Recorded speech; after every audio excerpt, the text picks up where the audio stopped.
Howdy, big cup, and hello. Welcome back to another episode of the Gilmore Way Podcast. This week, we're officially wrapping up with the last discussions for season 2 with another character deep dive for Dean Forrester. Dino. From his stalking of Rory to his Smeagol impression, we'll be talking about it all. We will at that. But of course, before we dive into it, this is your friendly reminder to please do all of those YouTube things for us. Please like this video, subscribe to our channel, keep checking out some of our old content, and follow us on social media, all of the links to which can be found in the description below.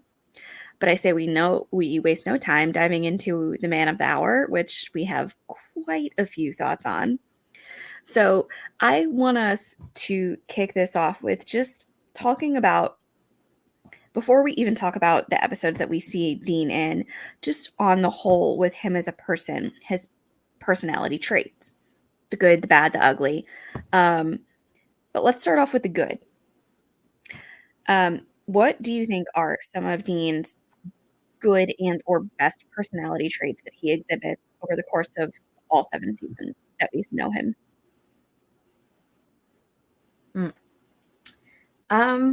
He's definitely loyal. I know this is gonna be tough, but you can do it. Yeah. I mean, I have a surprisingly high number of good things to say about Dean. I just don't think he's right for Rory. Like, I'm not in the camp of, I hate Dean Forrester, he's the worst ever. He's not the right guy for Rory. But he is loyal. He's attentive. I like that he's able to maintain a relationship with Lorelai, to have the confidence and the backbone to be able to honestly communicate about emotional stuff with an adult who's not one of his parents. I think that shows a certain level of maturity. And he is kind of maybe more mature than some guys his age in terms of, like, he's not out there pulling pranks. Jess. He's he's going to school, he's getting good grades, he's applying to college. He at least thinks he's mature enough to get married at 18 or 19. We'll get to that later. He's considerate and generous and helpful and loving it.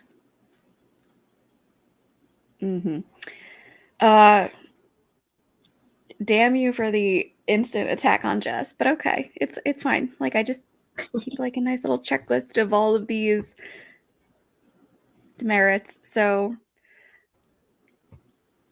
yeah, no, listen, I'm keeping a running tab, so this will all get paid back to you, don't worry. What do you think are some of Dean's worst personality traits? Counter the previous question. His insecurity gets the best of him a lot. He can be suspicious and jealous. He can be quick to anger. I'm sure there's more, but, like, what do you think? What are his best and worst traits according to you? Quick to anger.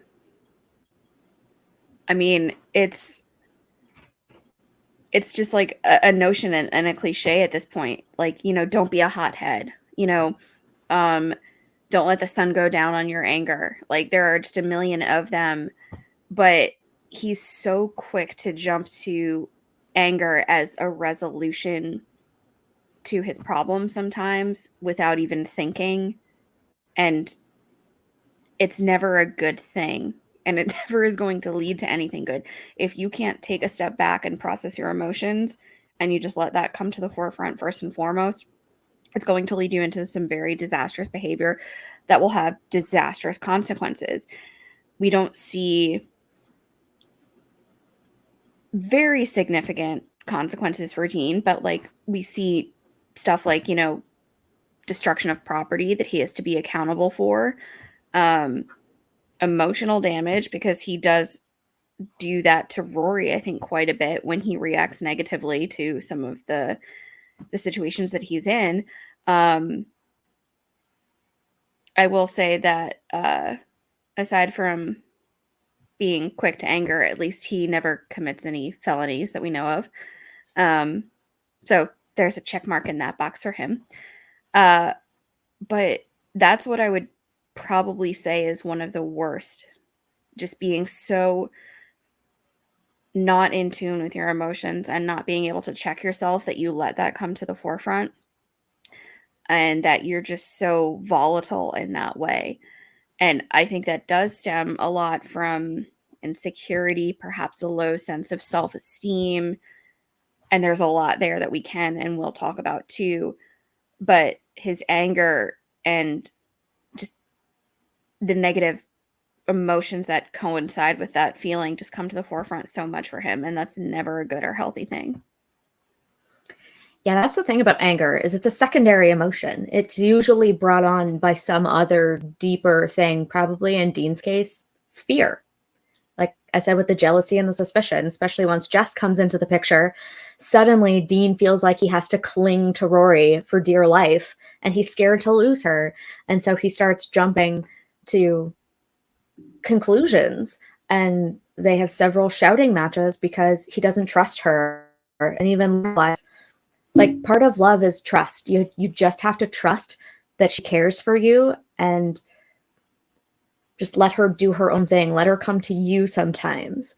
So I think Lorelai offered excellent advice to Dean mid-season 2. That was just like peak Lorelai. It was like a Tisket a Tasket threw back in the saddle again.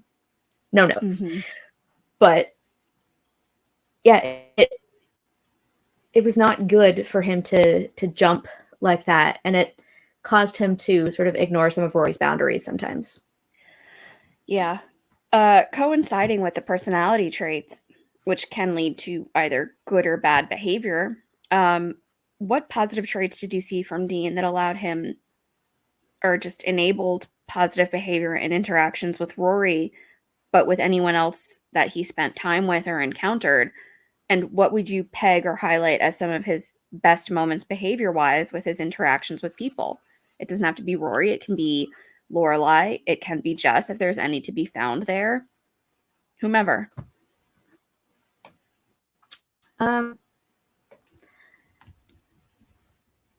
actually thought it was quite interesting that he so gracefully accepted an invite from the mom of the girl he likes for a movie night at their house before they'd even been out on first date. That was, that was pretty ballsy of him. And he really held his own when she tried to lay down the law and intimidate him.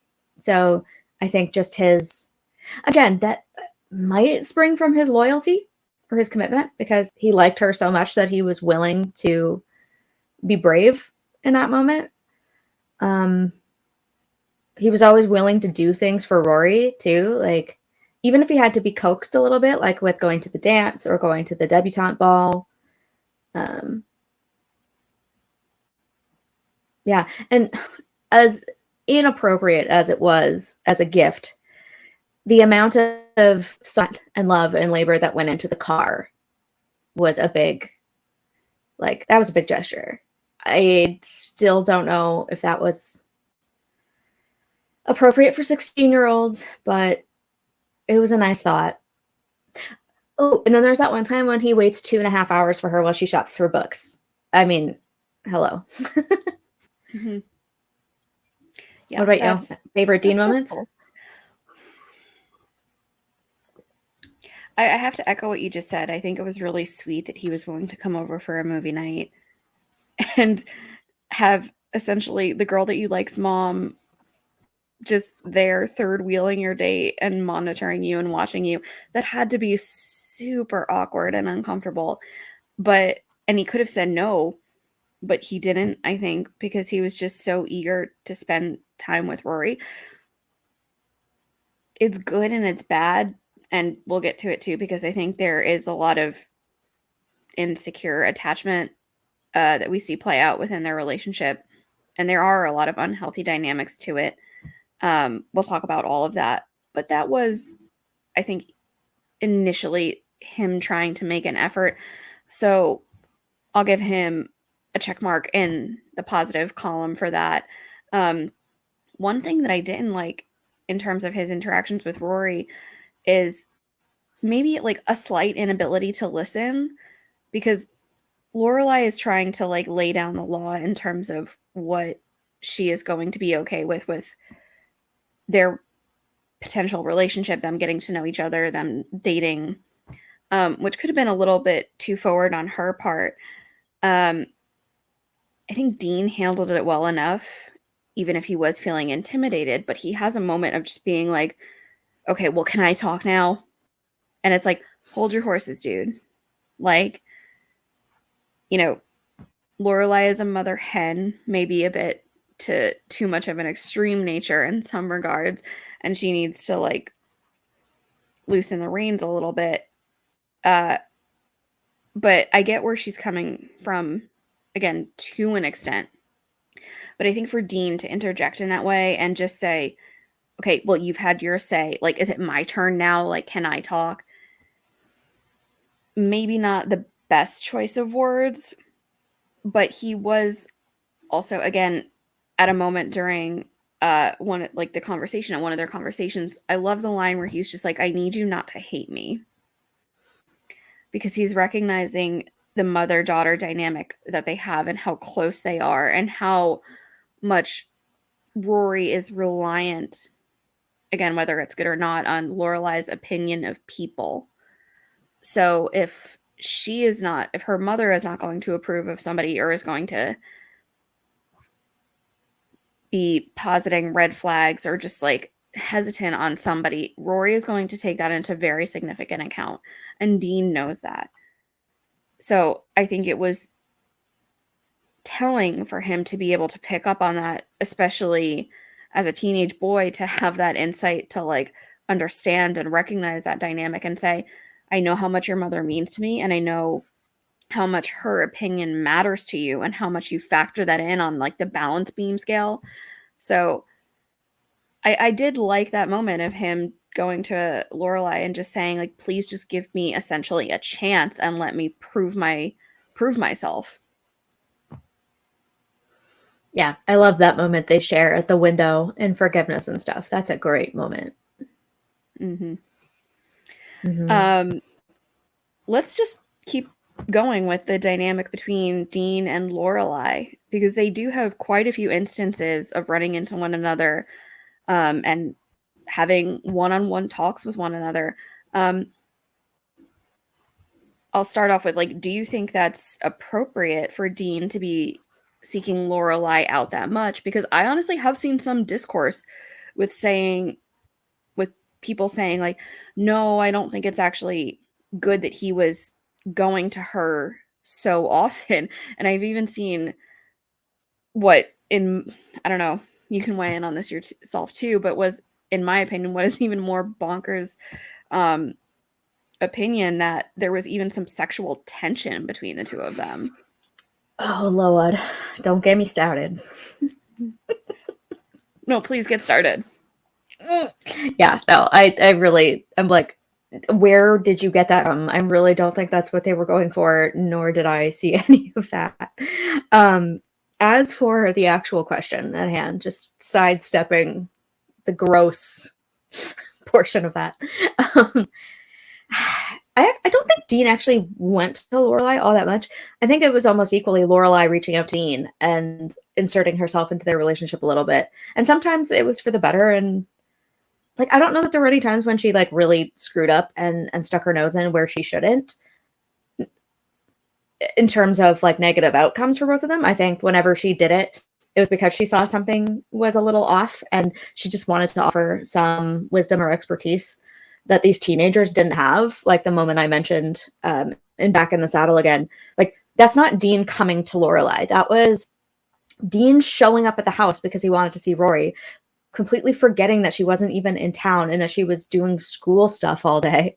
And so he just starts washing her car, and Lorelai comes home and finds him there, like just being like, oh, I wanted to see Rory, but she wasn't here. So I decided to wash her car and just wait for her.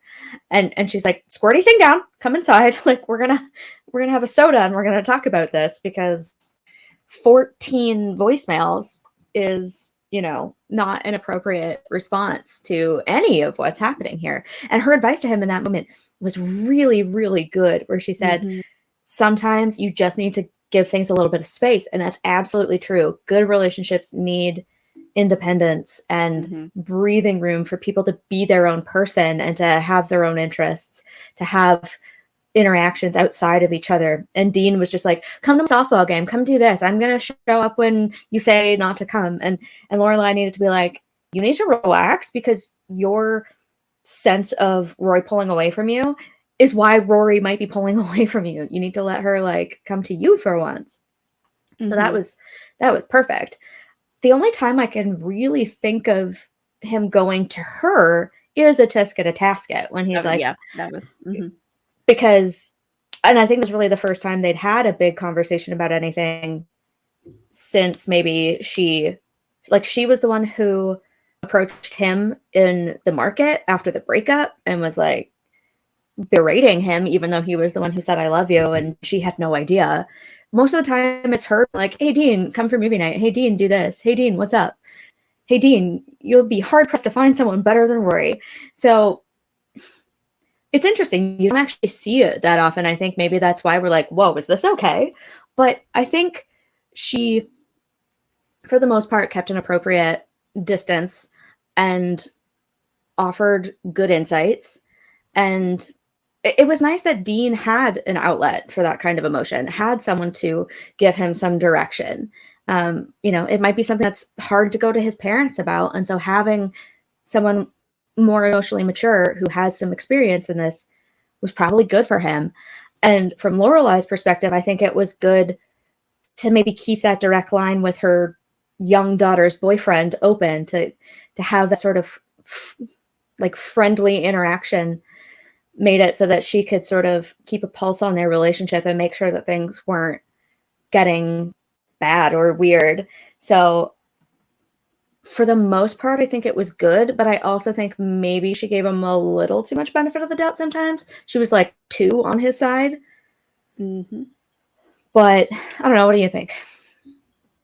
I think you're right with what you just said, and it leads me to like the quote that she speaks to Rory, where she just said, like, you got really lucky with Dean. He was a great first boyfriend. And I agree. I think that he was. Rory got really, really lucky with him. He was attentive from the start. He took stock in her interests and what was passionate to her, even if that didn't necessarily hold up throughout the seasons in the same way that we saw it in season 1, with that level of just commitment to finding out what she's passionate about and taking that on for himself.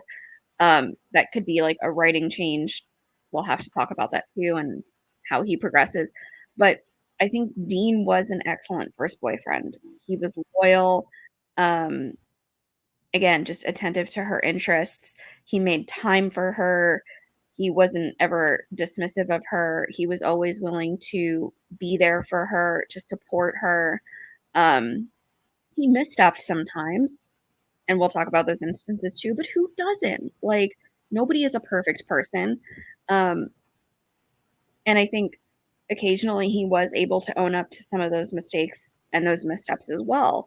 So I do think Lorelai was correct in saying that, yeah, Rory did get really lucky with him as a first boyfriend. I kind of want to use that as a jumping point to talk about Dean and somebody else, unless you have any other thoughts stemming from that. I think I know where you're going with this, and I think we should save it for a little bit.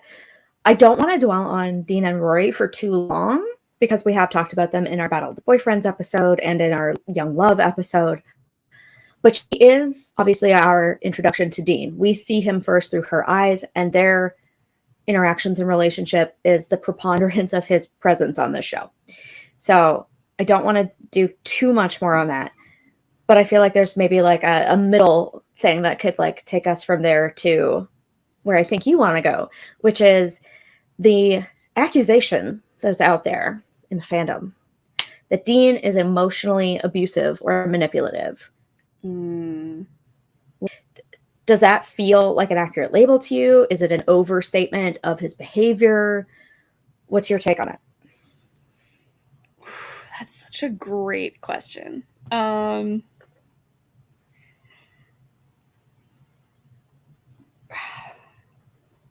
I feel like it is an overstep and a simplification of Dean's behavior.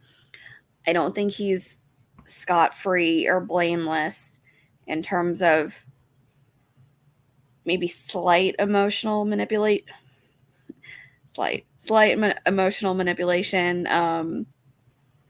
The whole, them sleeping together as a married man, and the lead up to that with him trying to coax her into it, was not great. But I don't think he is, and I'm just using this terminology based on what I've seen in the discourse and fandom discussions. These are not my own thoughts or opinions, but I don't think he's the narcissistic, emotionally and or like physically, mentally manipulative asshole that I think sometimes the extreme end of the fandom can make him out to be.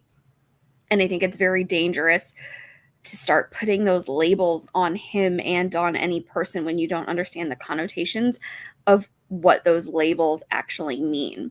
So to peg Dean as that, I think, requires a lot of, first off, knowledge on what that what those terms actually mean, what's the symbolism and the gravity and the weight behind labeling somebody in that way, and really just doing your homework on what it means to say that that person is that way before you peg them as that. So my short answer is no, I don't think that he is as bad in that way as some of the fandom and some people and some boards can make him out to be. But he's also not this holier than thou, sent from heaven, perfect first boyfriend, white angel figure that's dating Rory. He does have a lot of not so great qualities. I would say that to an extent there is some maybe forced emotional manipulation. We've talked about this already, so I don't want to dwell on it too much, but the whole lack of reciprocation with the whole I love you, and him just instantly getting really unnecessarily, in my opinion, bothered by the fact that she couldn't say it back right away, is a red flag to me. She's not on the emotional, like the same emotional wavelength that you are right now with feeling the way that you're feeling. It doesn't mean that she can't or won't get there. She's just not there at present. That has to be okay within any relationship. One partner within any certain relationship may feel or express their love sooner than the other person is ready to do so. Again, it has to be okay. But for him to have the reaction to say, and just for him to be like, oh, you don't love me, I guess I'll just take you home, and to just get so bent out of shape over it. And then for Rory to feel the need to apologize for the lack of reciprocation is even more problematic, because Rory hasn't done anything wrong there at that point. She just got hit with like her first big I love you. That's a whammy of a situation. And if she's not feeling it and she's not ready to say it back, she shouldn't. And I'm glad that she didn't if she wasn't at that point yet. But for Dean to respond in that way was very devastating to me. And it raised some cause for concern, in my opinion, which could stem from emotional immaturity because he's still only a teenager. But if you don't address that now and confront it now as a viewer, but if Rory doesn't factor that in as a partner, that could potentially lead to something even more problematic down the road. Mm-hmm. That was a long answer, but yeah, go ahead. What do you think? I think sometimes we have to remember that Dean is 16 when we first meet him, and when that happens. And I think it is his emotional immaturity in that moment that gets the better of him. He made himself very vulnerable, and he was hoping for rhapsody that he didn't get. And that was hard for him to deal with. He didn't understand the gravity of what he was doing, and it just knocked them both on their feet, basically. Or knocked them both on their asses, You can't get knocked on your feet. I need more coffee. This is why we drink coffee when we record. Hey. Yeah, and I also agree with you. I think it was well said that just going ahead and slapping those labels on him is a little bit irresponsible in a way. I think, the rise of pop psychology and the broad access to the internet is really great in a way for us understanding abusive dynamics a little bit better. But I think the downside of that knowledge is its overbroad application to things. Like suddenly everything is gaslighting or everything is abuse. No, sometimes someone's just angry and there's conflict. And that doesn't mean that they're an abusive person. Doesn't mean that that's who they are at their core or how they always respond to all conflicts. And I think that part of the issue here could simply be his particular dynamic with Rory because of her context and her family and how she makes him feel, how her grandparents make him feel, how he relates to her, and how, especially after Jess comes in, starting to see her pulling away a little bit, seeing maybe some spark between them, really gets under his skin, and it makes him suspicious and insecure. And in his defense, he was right. Rory was clearly having feelings for Jess. She ditched Dean on more than one occasion to hang out with Jess, even though she tried to hand wave it away. She went all the way to New York to see Jess. She let Jess drive and crash the car that Dean made for her. Like, I would never let anyone touch that car if I were Rory. I don't know why she thought Jess driving it was a good idea. And at the end of season 2, she kisses Jess behind his back when he's her date to a wedding. He's standing like 100 feet away and she's kissing him by the creek. And I'm like, no, that is not okay. So I think her behavior warranted some jealousy and some suspicion. She was hiding a lot of things from him. And granted, his sort of very explosive reactions at times were still probably a little bit much. And you're right, she does sort of jump directly to apology, but I think that's her people-pleasing nature as well. Mm-hmm. Again, it's almost just as much Rory as it is Dean and how they relate to each other. But Dean, in another scenario with a different person with whom he has innate trust or better communication, I don't think that might be a problem for him. So trying to diagnose him as abusive as a 17-year-old when now he's married and has a bunch of kids and seems to have a nice, happy life. I mean, we don't meet, I think her name's Jenny, if memory serves. So we don't actually know. But I really think that, in finding someone more compatible with him and better adjusted, more mature, that a lot of this stuff has probably just, a relic of his youth, because I think, when you're that young, you also have hormones raging and there's a lot of drama. Everything feels like the end of the world.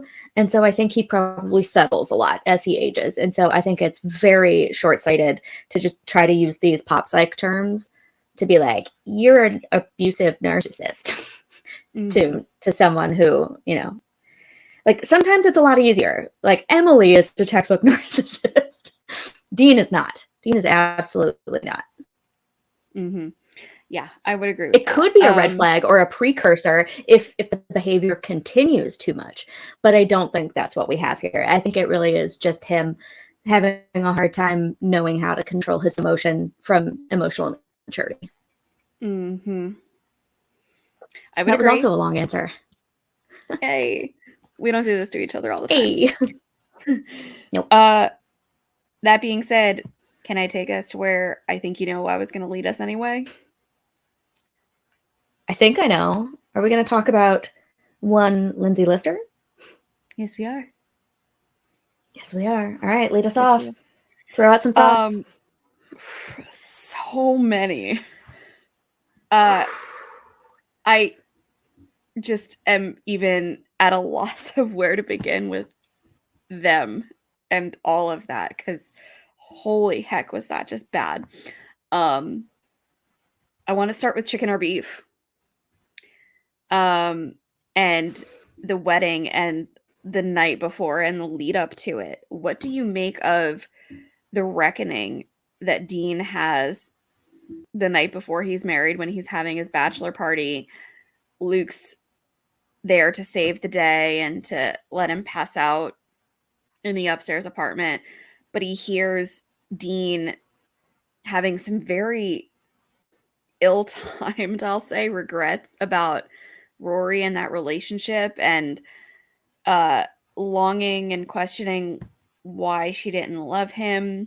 And then I think that just leads to, I mean, it definitely leads to why Luke the next day tells Rory and Lorelai to not go to the wedding, because I think even Luke knew at that point. And if Luke knows at this point, something's happening. But Luke was able to know at that point that if Rory were to attend that wedding, dare I say that Dean would not have gotten married that day. We might have had a Ross and Rachel and Emily situation on our hands if Rory had come to that wedding. I, Dean, take you, Rory.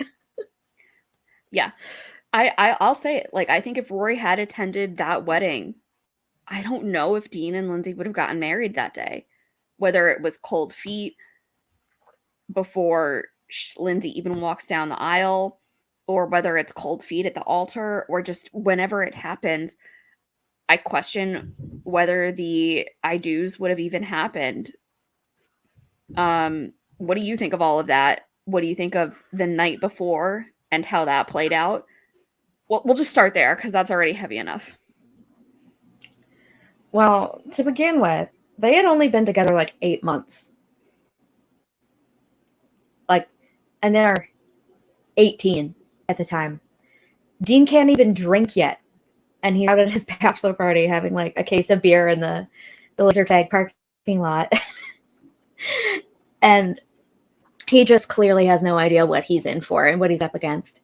And so, you know, he kind of rushed from Rory to Lindsay in the first place. She was a Band-Aid for his hurt that she liked someone else and moved on so fast. And so he just sort of fell into the first thing that seemed good. And then I don't think it's a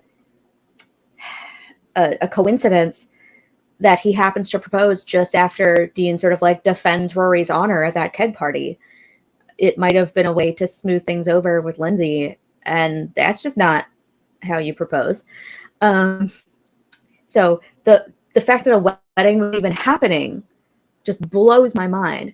But I also wish that the night before that Luke had actually talked some sense into him, like that maybe they had a conversation where Luke actually helped him with some of that emotional stuff, but instead it was just sort of like he was too drunk to handle it. I mean, I get that part.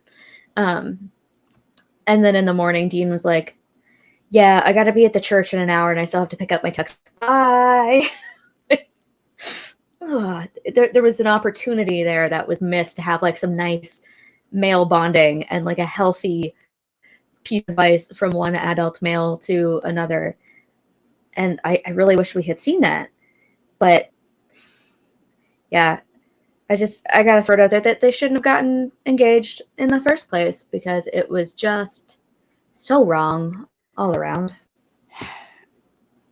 I agree. And we've talked about this a little bit already with them not knowing what marriage was going to entail, what are the repercussions and the responsibilities that fall in line with tying yourself to any one person in that regard.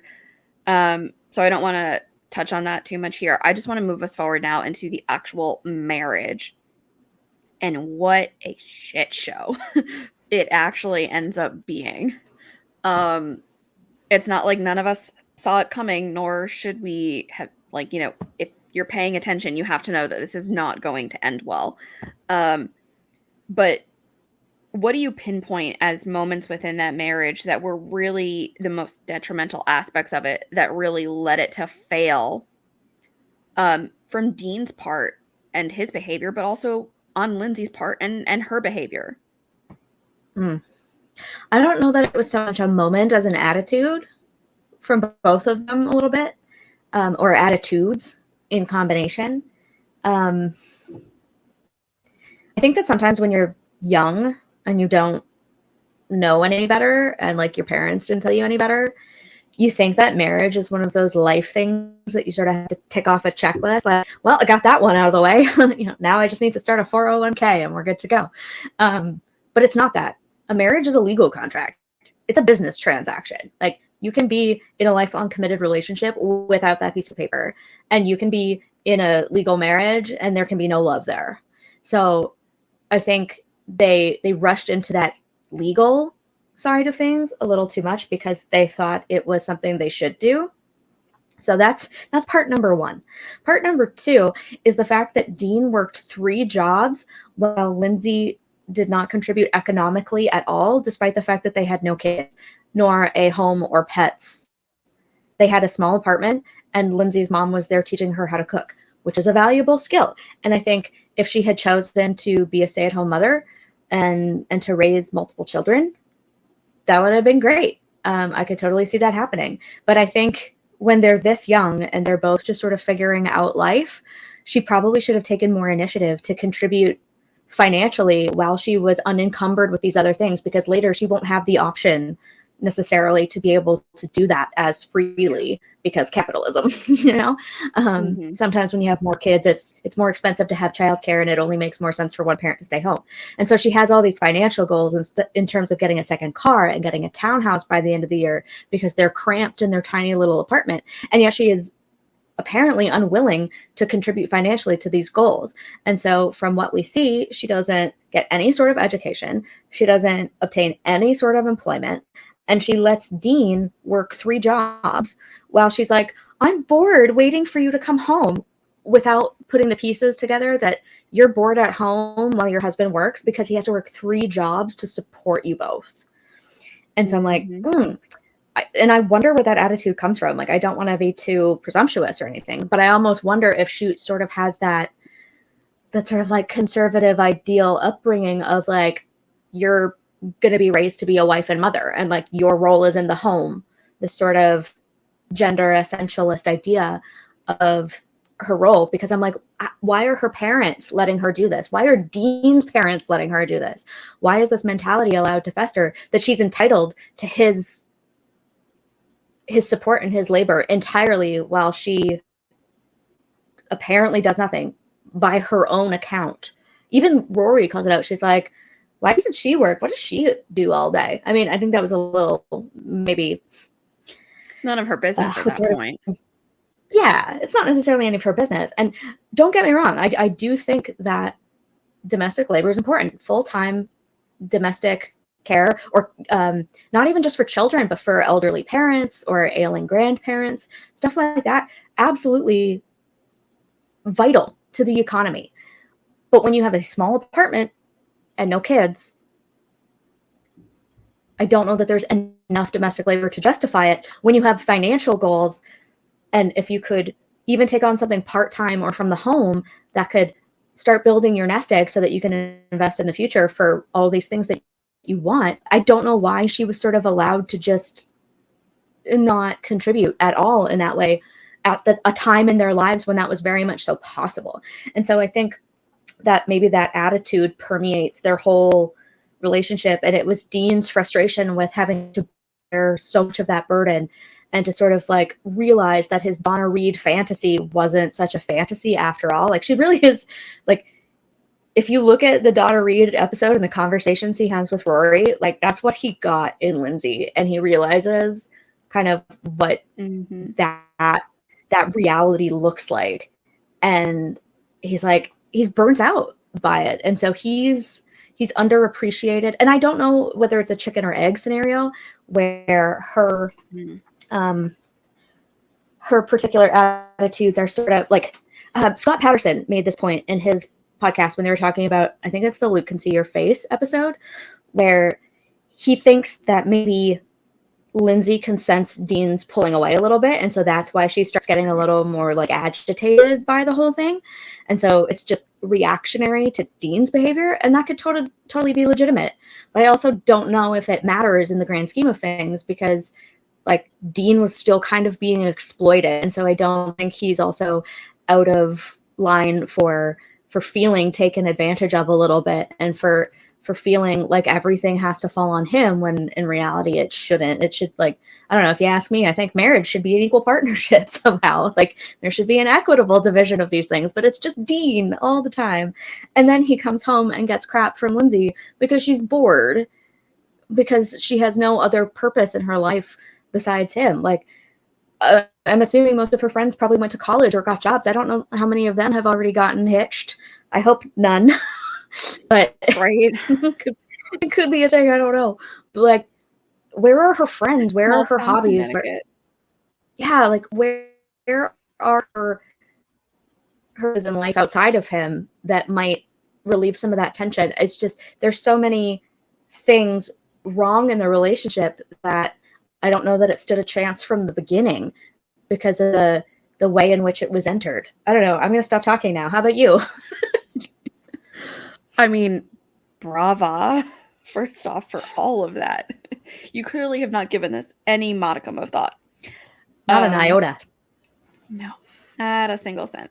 I want to touch on, like, something that you just said, which is a facet to it that I had maybe never even given enough thought to as well. Where are your friends?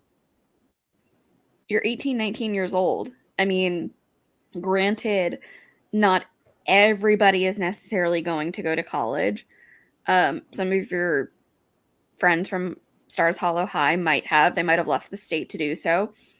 But even still, like, you know, they're going to come back for the holidays if they have family that is still in the area. You have every opportunity to make new friends and to seek out other social engagements that could fill your time if in all likelihood all of your close friends did go away to college because they didn't settle down as quickly as you did. But she wasn't doing anything from what we saw to fill her days with hobbies or with any sort of socialization. It just seems like she was sitting at home 9 to 5 waiting for the hubby to come back. And it's like, well, of course you're just going to be like twiddling your thumbs and like, I'm so bored. What do I do? I've got nothing going on. But that's where you need to course correct yourself and say, I can't just sit on my butt all day waiting for my husband to come home. Even if I am not going to financially contribute, I need to just not be sitting here. I need to have those other outlets and find a hobby and something that speaks to me that's going to fill my time. It doesn't seem like she ever did that. And that's really bad too. But I want to lead us to the dissolution of this marriage and Rory's potential role in that. This marriage failed for a number of reasons. Dean was at fault. Lindsay was at fault. Rory was at fault. I think she definitely had a part to play in why this marriage fell apart. We can't say it was just a bad thing between Dean and Lindsay. Rory, she was a variable as to why that didn't work out for them in the long run. Who would you say was the most at fault within that marriage pertaining to why it failed? And what do you think is the most detrimental thing that Rory did within Dean's marriage that caused it to fail? Oh boy. Dean is most at fault. Lindsay could have done a little bit more to be supportive, to be communicative. They could have maybe tried some counseling, either pre-marriage or during marriage, to teach them how to be better partners instead of just man and wife, because there's a bit of a difference.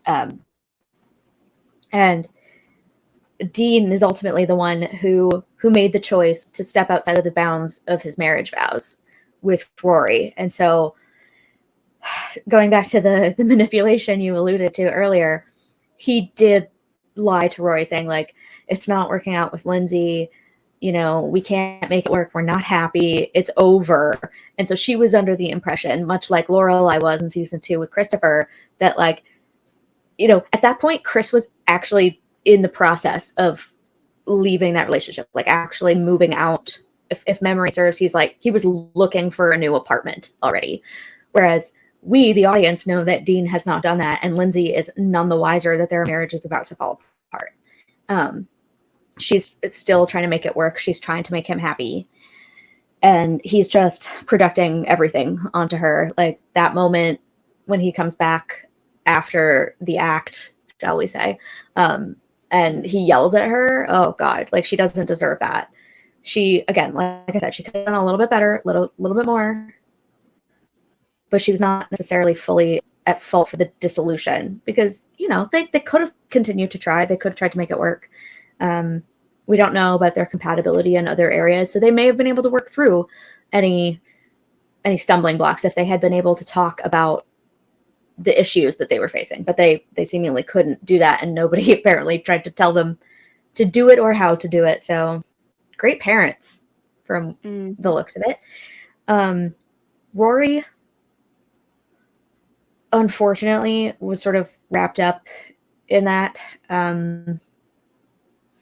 She's less at fault than Dean, but her attitude after the fact was what really got under my skin. Not so much that like he talked her into doing it, but her post-carnal justification to Lorelai and just everything that followed in those opening 2 episodes of season 5 was just, it wasn't a good look for her, but I think his marriage was probably doomed regardless.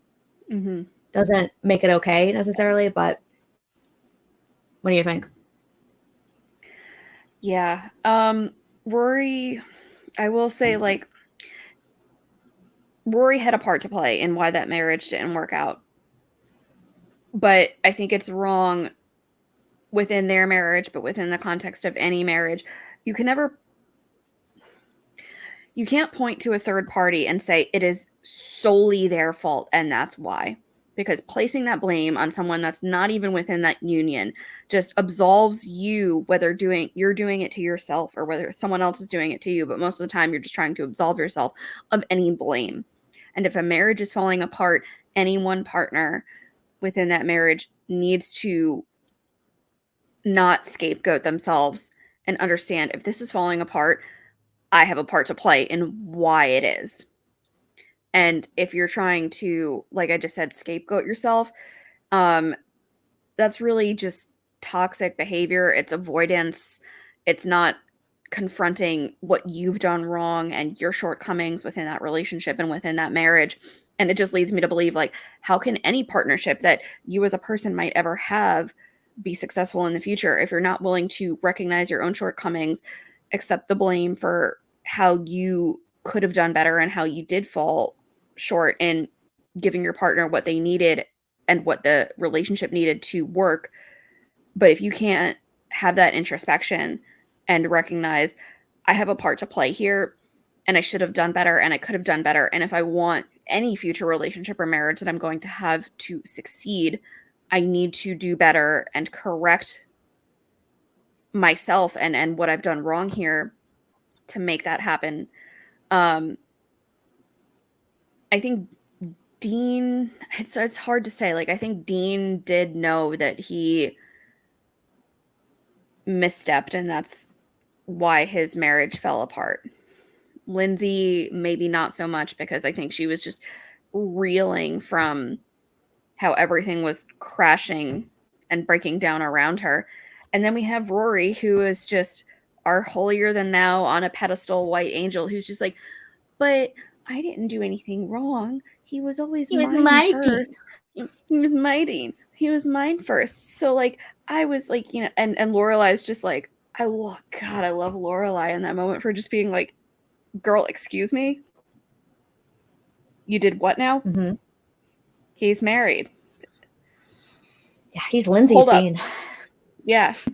But yeah, case in point, my response there would just be, you can't try and avoid as a person your shortcomings within a relationship or a marriage if it is falling apart and have you say, like, there's nothing that I did that was wrong, because most of the time that's never going to be true. There's always something that you could have done better. You always have a part to play in why something is failing. No one is ever innocent or guilt-free in that regard. So I think all of our characters needed to do better with understanding the part they had to play and why that marriage failed, instead of, I think of like the, and I just randomly thought of it, I think of like the Spider-Man meme where it's like the three of them just like pointing fingers at each other, and it's like, but you, and it's like, it's all of you guys. Mm-hmm. All of you needed to do better, and no one here is innocent.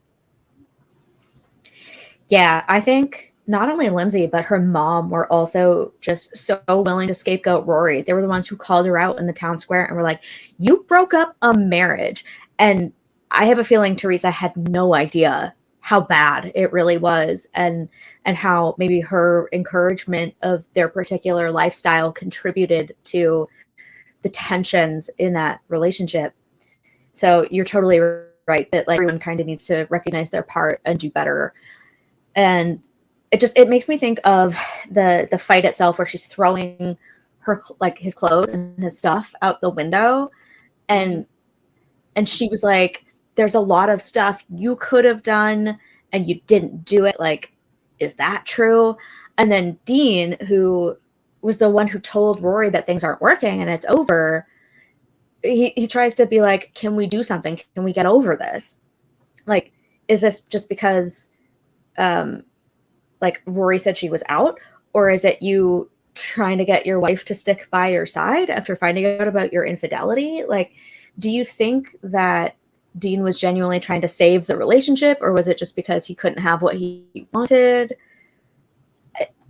I'm at a loss with that one. I could see it going both ways. What's your take? I think whether he wanted to admit it to himself or not, that he was waving the white flag.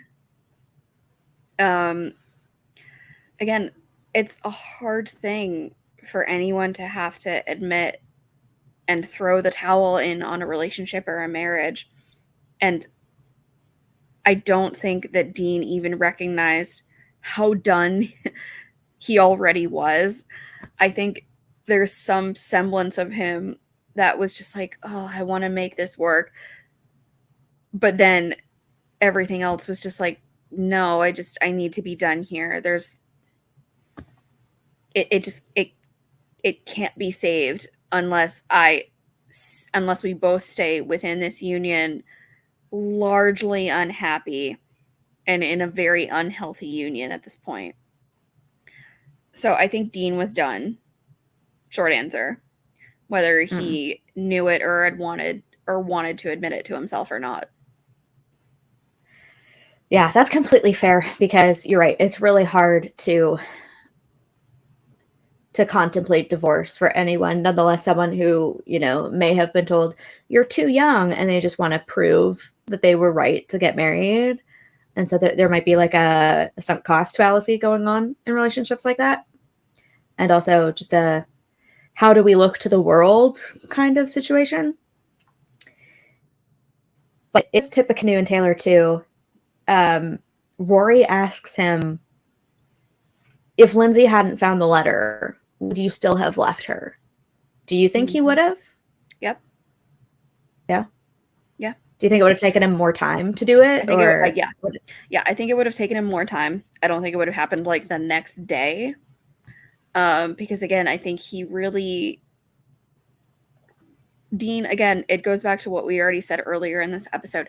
Dean is not the narcissistic asshole that like the extreme end of like the fandom spectrum can make him out to be. He certainly has his flaws and his shortcomings and things that he needs to work on. But I think that he would have, at least in the short term, tried to make this marriage work. But I do think that within the span of a few weeks, if not a few months, that he would have thrown in the towel on it, letter or not. Fair enough. All right. And now spinning off from this is more getting into like speculation territory, but this could be a little bit fun. Do you think that after his marriage broke down and after, like, because the last time we see him is in To Live or Let Diorama near the end of season 5, when he's telling telling Luke that Luke's never going to be enough for Lorelai, that like the Gilmore girls want more than small town Stars Hollow boys. They want to see the world, and these guys can't give it to them. I think that was BS and he was projecting, but that's not the point of this. So that's the last time we see him. And we see that he's still sort of like working around town. But do you think he went back to Southern Connecticut State? Do you think he finished his degree? No. No? Nope. Why not? Because I don't think he would be in Stars Hollow. Well, I mean, he wasn't in Stars Hollow for the rest of his life. He did move on to another state and another career, and he met another woman who he had kids with, and I hope his life is fulfilled and he's happier in that sense, because regardless of what you think of Dean or not, I think he deserves that happiness and that livelihood and that well-being. I'll say this. I don't think that he necessarily never went back to college.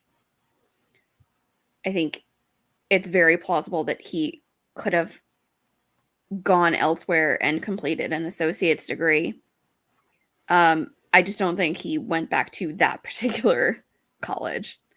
But I don't think that he was always necessarily entirely dismissive of post-high school education, and I hope that he sought it out elsewhere once he recovered from Lindsay and the divorce and that fiasco, and that he sought that out for himself. And I hope that maybe even Rory's words and her pushing him in that direction resonated with him in the years following that led him to do that for himself. Interesting. I would like to hope that he went back. I mean, I don't know what he's doing in a year in the life. In terms of, I hope that he got what he needed to get where he wanted to go. I think, education's not the path for everyone, but if there's something specific that you're working toward, it really is a good step, especially now where like a college or university degree is sort of like the minimum barrier to entry to a lot of jobs. I just think that like in the climate, he would have been better off with it. So I hope he did it, but I don't know if he did. And I mean, something you said also makes me want to go back in time a little bit and discuss a little bit more about the dynamic between Dean and Jess. Because, I mean, there was a lot there in terms of like how Dean was portrayed after Jess enters the show. And like, because we see him stop reading. We see him stop connecting with Rory over like sharing her passions. And, whereas in season 1, he was very much so like, I love that you're going to Harvard. This is great. And if you don't go, it's certainly not going to be because of me. But then by the time she needs to fill up her resume with volunteer work, he's like, well, it's about Harvard. I'm sorry. Like, I can't even talk about it with you if you're going to be like that. And suddenly starts taking a bit of a different tack on it.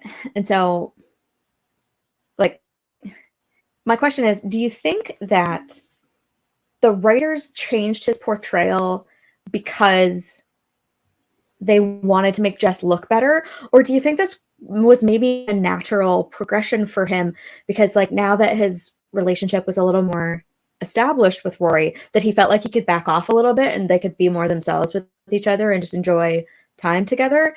And that like maybe suddenly he started viewing Harvard maybe more as like, as it got closer and she got more invested in it, that he started viewing it more as an impediment and an inconvenience as opposed to something that was impressive about her. Like, do you think the writers just changed him for the sake of making Jess the more appealing option? Or do you think that maybe this would actually happen and it was because he just stopped caring so much because he had already achieved his objective with her? I think it was a writing decision. I really, as much as Dean had his issues and had things that he needed to work on, I didn't see him faltering as much as he did in his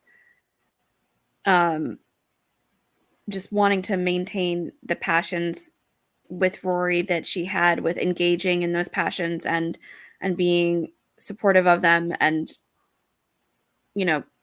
reading and still getting involved in the television shows that she wanted to, um, and backing off on how committed he was, just because he felt like their relationship was almost a safety net at that point. I don't think Dean would have been that blasé about it and would have just immediately, not immediately, but I don't foresee him having that lack of effort over time with what he's putting into the relationship to make it work. I think it was a writing choice, because when Jess enters the picture, you have to think, if you're Rory and if you're an audience member who was watching Rory, if Dean is the perfect guy, and again, we'll always use that term loosely, but if Dean is the perfect guy for her, and he is a wonderful and supportive boyfriend who is continuing to do all of those amazing and right and good things that he did from the start, it makes it harder for Rory to need or want to look elsewhere for a partner, because she's having a lot of her needs fulfilled.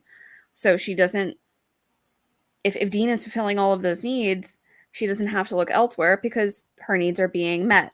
But if all of a sudden Dean is not fulfilling those needs, and he's not being as supportive or as encouraging as he was, and if anything, we see the jealousy and the insecurity coming into play, it lends itself to Rory looking elsewhere and seeing Jess come into the picture. And okay, well, now all of a sudden my needs are not being met. Here's somebody who is potentially taking an interest in me, who could fulfill some of those needs that Dean is not at present. And that's attractive to me, and that's appealing. It doesn't mean that I instantly axe out my current boyfriend, nor did Rory, nor should anybody, within the context of any relationship. But my answer to that question is, I think it was a writing choice, because you needed to make Jess seem like a viable and attractive option to Rory.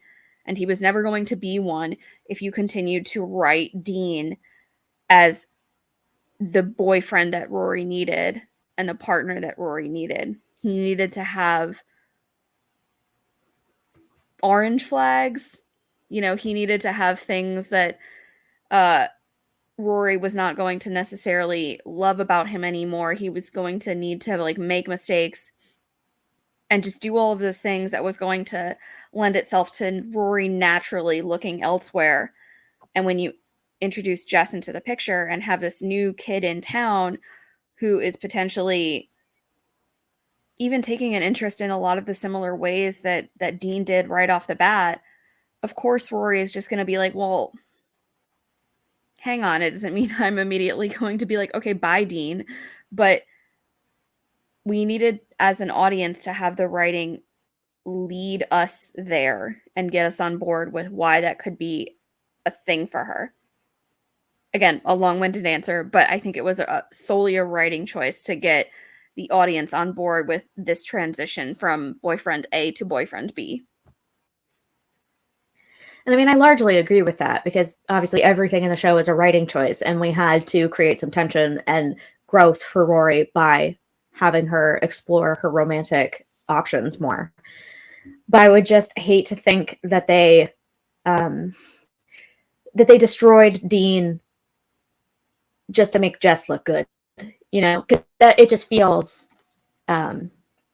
lazy and sloppy, because there could have been other reasons maybe why Rory came to the decision that Dean was not the right guy for her, without necessarily just stripping him of everything that he had in the first season and just making him, like you said, just full of orange flags. Sometimes I just think that maybe the execution wasn't as nuanced as it could have been, in terms of Dean came in season 1 and was like, yeah, I'll read Anna Karenina, and you should really read Hunter Thompson. Like, he clearly has, some literary endeavors that he partakes of his own. And so to bring in a guy who's just like, his main personality trait and main level of compatibility with Rory is just the fact that he reads. It's like, oh, well, I guess Dean can't read anymore. That just feels lazy. I don't like it, but I don't know. But I mean, it wouldn't be the first or the last time that we got lazy writing within television for the sake of plot progression. That's true. It's not even the first time in the show. General. Or just lazy writing in general. Thinking of just one particular show, but a certain fantasy property is very popular. Yeah, that's just season 8. You've never heard of it. It's fine. But nope, it's fine. Like, no. Very obscure fantasy show you've never heard of. You have no idea. Anyway. Just we won't go there, but yeah. Do you have any other thoughts about Dean? Like, I at some point definitely want to talk about his relationship with Richard, but I also have an episode slotted in the nearish future where we're going to talk about how Emily and Richard react to all the boyfriends. So that might fit there better, unless there's something particular that you want to hop on that. I did have a few thoughts on Richard and Emily's, but mainly Richard's response to Dean as a boyfriend and as a potential partner in Rory's life. But I would like to save those thoughts for that episode because I feel like I would just be, if I spoke them here now, I would just be repeating a lot of those same things then, and I want to avoid doing that. So I'll save those thoughts for then. That's fair. Are there any other dynamics between Dean and another person that you want to touch on within the context of this particular episode before we start winding it down? Again, I don't want to get too into the weeds on Emily and Richard, but I would just like to point out, like, not so much obviously in his relationship with Rory, but just their constant sense that he wasn't good enough for her and how that ties into his potential inferiority complex when it comes to her and putting her on a pedestal, and how it sort of propels his personality and his decisions moving forward. Not so much just in relation to her, but how it always made him feel lesser than, because we see this in The Party's Over when he shows up at the male Yale party and Rory walks out dripping in diamonds, wearing a damn tiara with a gaggle of handsome Yaleys behind her. And he's just like, I don't belong here anymore, do I? Like, he was the one who felt like he couldn't stand in that world with her, even though she was totally willing to be like, Dean, none of that matters to me. I like you for who you are. And so I think it really led him to some of the insecurity that, like, it permeated a lot of their relationship, but especially seasons 2 through 5. And you just, going back to your original question, is there someone else I want to talk to or talk about in relation to Dean? This leads me to Dean and Luke and sort of the comparisons that are made between the two of them. Obviously, I touched on the Live and Let Diorama stuff where Dean just had a huge attitude, but is there anything else about Dean and Luke? Like, okay, how do you feel about what happens in We Got Us a Pippi Virgin, where they go on that really awkward double date and have to bring out the bop it and just like the dynamics there? Because it's one of my least favorite episodes because it's just so uncomfortable. I mean, yes, but I actually maybe didn't hate it as much as you did. I thought it was just fun to see them dating our Gilmore women, because I feel like out of all of the men that Rory and Lorelai ever dated, and granted, obviously, Lorelai ended up with Luke, Rory did not end up with Dean, but I feel like those two men understood our Gilmore women. I will say it, and I know you're not going to like me saying it, probably better than almost anyone else ever did, including Logan. In a way, but and maybe what Dean understood that Logan didn't see as much of was the relationship between Lorelai and Rory and how they interacted in a domestic sense. Like when he's telling Max, like, you know, no matter how much they've eaten, they can always have more. Go with their bits. You know, this is just the tip of the iceberg of the weird shit you're deal with. Yeah. answer the pepperoni. Like, he understood their method of communication and just all like the weird quirks that they had. I don't know if that means that he understood all of Rory, especially the later years. I think that's why they fall apart in season 5 and why it feels so much weirder when they get back together when she's in Yale, because I think she changes so much and he stagnates a little more. And so I think he knew high school Rory and how she got on with Lorelai. Does he know her the best? I don't know. At least not adult Rory that I can tell. He seems to have a really hard time relating to her once they kind of go their separate ways and come back together again once they're already in university. So I don't know about that. I think you might be stretching. I don't think that I am. But we've already posited a lot of those thoughts in our Battle of the Boyfriends episode, so I don't want to bog us down too much on them here. But just to go back to answer your original question, I thought that was just a weird double date episode. I can see how it's uncomfortable for most of the parties involved. But from a comedic perspective, I just got quite a few laughs out of it, and I still do every single time I watch it. So I think it was maybe a little bit representative of how awkward double dates can be sometimes if you choose to go on one. And I enjoyed seeing Dean and Luke fit in to that sort of nuanced dichotomy for the evening. And again, I think it was just really engaging and enjoyable because I feel like these are two men who know our two Gilmore women better than anyone else really ever did to an extent. So I enjoyed it, even if you maybe didn't as much necessarily. I had so much secondhand cringe from that episode. Not gonna lie, it's so uncomfy for me to watch. Just Luke being kind of a jerk that to could him. Just also be like there were like a male ego thing coming into play there, and that's not cool. Don't get me started. Don't get me started. Yeah, I think they saw a lot of themselves in each other, but their situations were very different, and they were trying to equate things a little too much. Like, again, we're going to talk about this in a lot more depth in a couple of weeks, but Lorelai and Rory are very different people. Lorelai is very much firmly planted in Stars Hollow, and she wants someone who is stable and is basically Stars Hollow personified, except he's not as quirky and weird. But, Luke is everything about that town to her. And Rory has a lot of wanderlust and wants to do more and see more and be more. And so that's why she seemingly can't be with Dean, because that's not the lifestyle he envisions for himself. And that's okay. You don't have to want to be a jet setter. I'm such a homebody. I'm just like, just let me be home where I'm comfy in my jams and like leave me alone.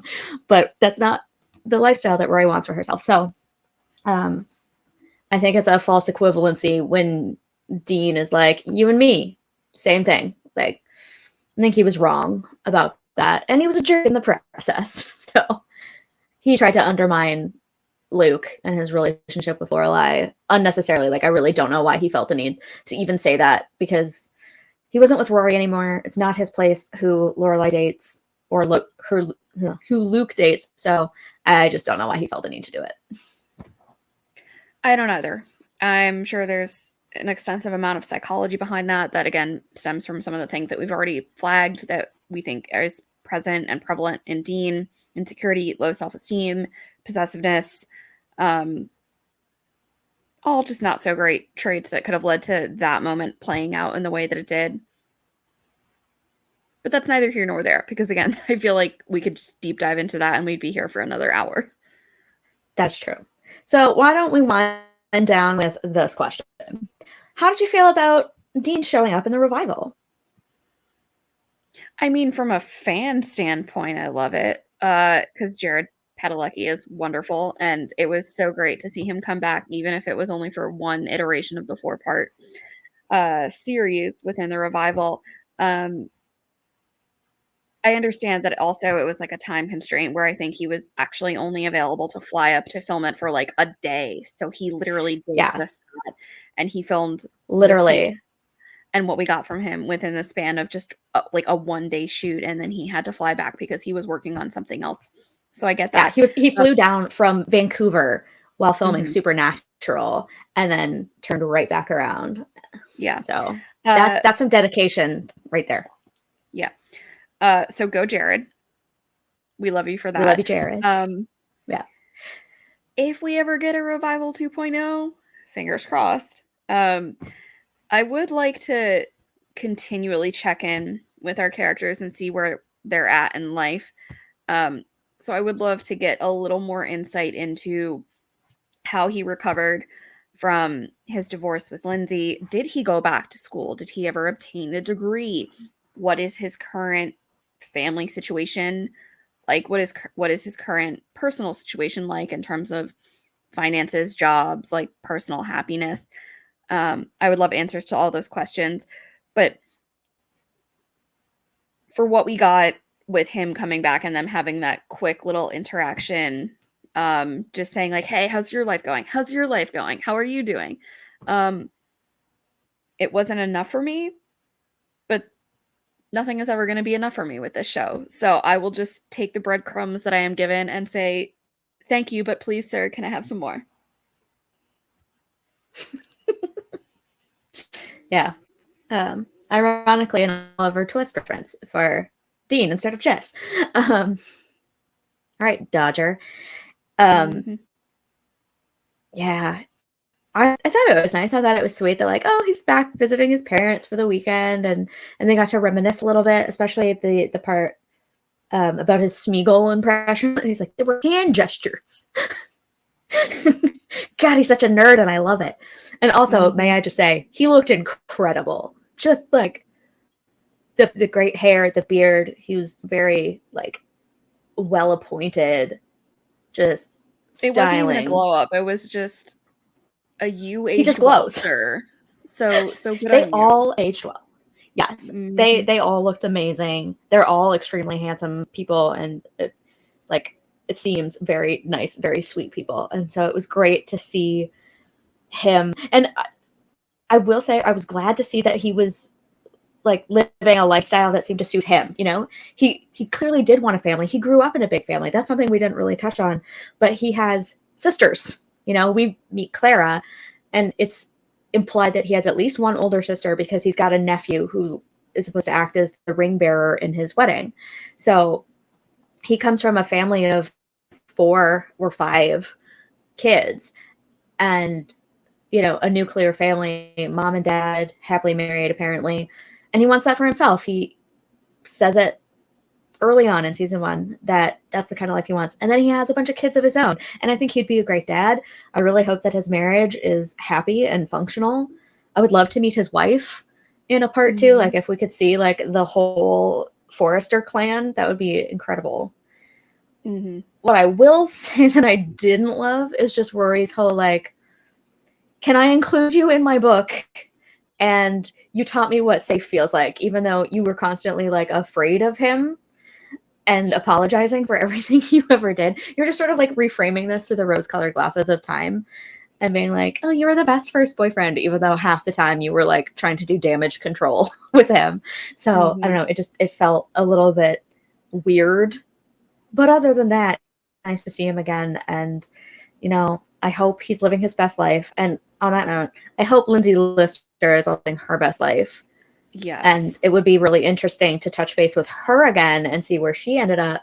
Kind of like in And Just Like That, when Carrie runs into Natasha again, many, many years later. You know, very similar situations with the infidelity and the breakup of a marriage and just having to really come face to face with the long-term consequences of what that kind of betrayal of trust can do to a person.